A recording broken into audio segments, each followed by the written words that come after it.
Hi. The first question that I wanted to address was the one about my understanding of it was that you've got a certain amount of things that need to get done, and there's a deadline, and it's seeming that the time is shorter than there are things to do. And I like to prevent that from happening I'm pretty organized, I love to plan, and I love collaboration and teamwork. So in my experience, I've been able to negate that from happening by planning ahead, delegating, prioritizing. However, there are inevitable roadblocks. Something takes longer than it was intended to. Someone is sick. Something happens that throws us off a little bit. And so, what I would do at that point, and what I've done in the past, is kind of call a meeting of the minds. I believe that work is best taken care of, and honestly, life is best taken care of with a team focus.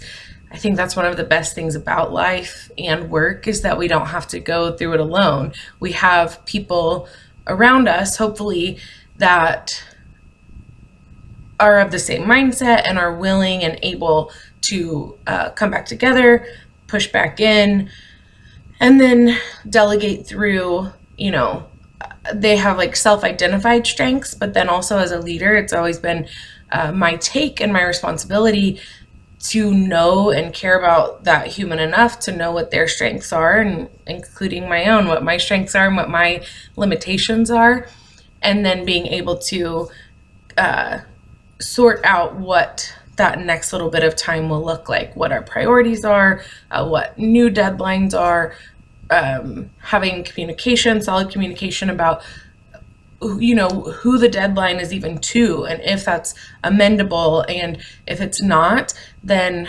figuring out what needs to be cut, what can wait, what can't wait.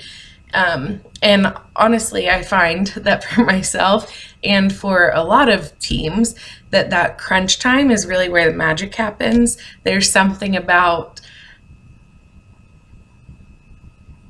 that energy in that last little sprint that enables people to do some of their very best work and allows some of those weaknesses to become strengths.